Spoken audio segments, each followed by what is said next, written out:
SSC পরীক্ষার্থী 2026-এর গণিত আগামী রবিবারের পরীক্ষাটা। এখন এই গণিতের যাদের বিভিন্ন কারণে গণিতে অল্প পড়তে পারো নাই বা ভালো করে রিভিশন দিতে পারো না, বিভিন্ন সমস্যার কারণে, তাদের জন্য আজকের এই ভিডিওটা। আজকে আমি কিছু অধ্যায় তোমাদের জন্য সাজেস্ট করবো যারা পরীক্ষা নিয়ে চিন্তিত নেই যে আমি স্যার পারতেছি না বা পারবো না, কিছু পারি না। যেহেতু আজকে হলো বেশ কিছু মাঝখান দুটো দিন সময় আছে, আমি যে অধ্যায়গুলো সাজেস্ট করবো এই অধ্যায় 2 দিন পড়লে ইনশাল্লাহ তোমার কভার হবে, আশা করি। মনোযোগ সহকারে পড়ার বিষয়গুলো। আচ্ছা, প্রথমে বলবো বীজগণিতের একটা সেট ফাংশন কয় বিভাগে একটা প্রশ্ন থাকবে। কয় বিভাগে সেট ফাংশন অথবা বীজগত রাশি, দুইটি অধ্যায় থেকে একটা প্রশ্ন 100% থাকবে। এবার তুমি এই দুটো অধ্যায় ভালো করে পড়ো, আশা করি এখান থেকে একটা সিরিজ তুমি লিখতে পারবে, 100% লিখতে পারবে। একটা সিরিজের দাম 10 মার্ক এখানে। তাহলে আমরা 3 নম্বর যে অধ্যায়টা সাজেস্ট করছি সেটা হলো ত্রিকোণমিতির অনুপাত।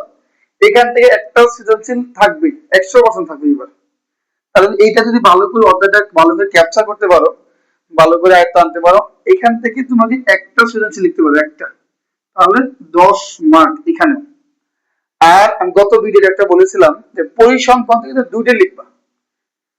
পরিসংখ্যানের দুইটা সৃজনশীল লিখতে পারলে, আর তোমার দুইটা লিখতে পারলে এখানে কত, 2 গুণে 20 মার্ক। তাহলে তোমার কত হয়ে গেল, 20, 10, 30, 10, 40।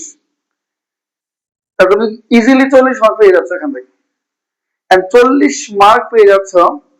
তাহলে আর তোমার এখান থেকে তুমি 4টা অধ্যায় থেকে তুমি এই যে 5টা সংক্ষিপ্ত প্রশ্ন কম করবে না, অ্যাবসলিউটলি কম করবে। এখান থেকে 4টা থেকে 5টা তোমার সংক্ষিপ্ত প্রশ্ন কম করবে 100%। 5টা কত, 5 দুগুণে 10 মার্ক। আর 10, 10, 20, 10, 30 আর 20, 50। আর আমি ধরলাম তুমি এমসিকিউ এখান থেকে 10টা এমসিকিউ কম পড়লো, 10 মার্ক, 60 মার্ক। তোমার কি পাস আসে? ইনশাল্লাহ আসবে। তুমি এই অধ্যায়গুলো কি কি পড়বা? সেট ফাংশন অধ্যায়টা ভালো করে তুমি যে তালিকা পদ্ধতি প্রকাশ করো, হ্যাঁ, গঠন থেকে তালিকা পদ্ধতি। এরপর কিছু 7 নম্বর কিছু অঙ্ক আছে 2.1-এর। এরপরে আছে তোমার ফাংশনে কিছু অঙ্ক আছে, ফাংশনে ভালো করে পড়বা। এবং যে 2 পাওয়ার n সূত্রকে সমর্থন কিছু অঙ্ক আছে, এগুলা বললে আশা করি সেট ফাংশন তোমার জন্য ইজি হবে। এগুলো ভালো করে আয়ত্ত আনতে পারো, ইজি। আচ্ছা, বীজগত রাশি যেটা আছে 3.1, 3.2, এইটা ভালো করে যেটা সূত্র আছে, এই বর্গ এবং ঘনের সূত্রগুলো দিয়া এগুলো ভালো করে ডিভিশন দিবা, ভালো করে অঙ্কগুলো করবা, করার পরে আবার ডিভিশন দিবা। তারপরে এই অধ্যায় এবং যেটা বলবো আমাদের বীজগত রাশির কর্মূলতে প্রশ্নটা থাকে, এখানে তোমার উৎপাদক থাকে। বেশ কিছু বোর্ড তুমি দেখবা যে উৎপাদক বেশি আসছে, তাদের পরে কিছু অধ্যায় উৎপাদক দেখবা, আশা করি কম করবে।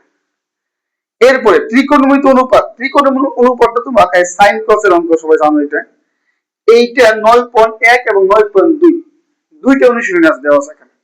9.1টা কিছু কিছু অঙ্ক আছে এখানে, যেমন আমি একটা ভিডিওতে দেখাইছিলাম উদাহরণ 11, উদাহরণ 10 আছে, এবার ভিতরে ওর উদাহরণ 9 এবং 10-এর আলোকে অনুশীলনে কিছু প্রশ্ন আছে, এগুলো প্র্যাকটিস করো।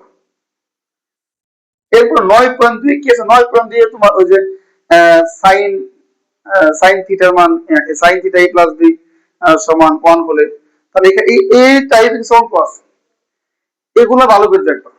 এগুলো ভালো করে দেখলে আশা করি আমি যে এই ত্রিকোণমিতি অধ্যায়ের জন্য একটা সৃজনশীল 100% লিখতে পারবো। এরপরে পরিসংখ্যান কি আসলে, পরিসংখ্যান থেকে আমি বলছি দুইটা সৃজনশীল লিখতে বলছি।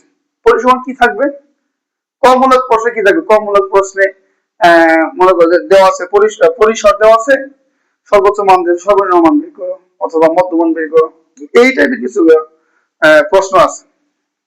এগুলো যদি ভালো করে তুমি আয়ত্ত আনতে পারো, কর্মমূলক প্রশ্ন সেটা কঠিন হবে না, আশা করি সোজা হবে।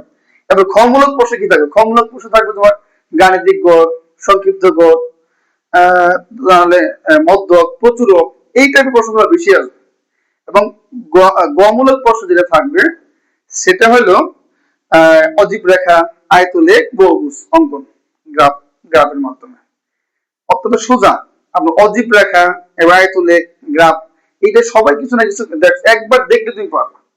এটা এমন না যে এটা বারবার দেখতে বারবার করতে হবে। একটা অজীব রেখা যদি কোনো স্টুডেন্ট একবার দেখে করে বা একবার শিখে, সে আজীবনে বলবে না সেটা।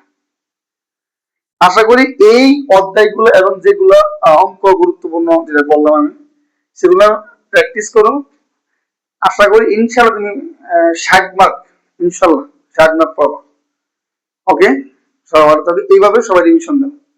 আল্লাহ হাফেজ।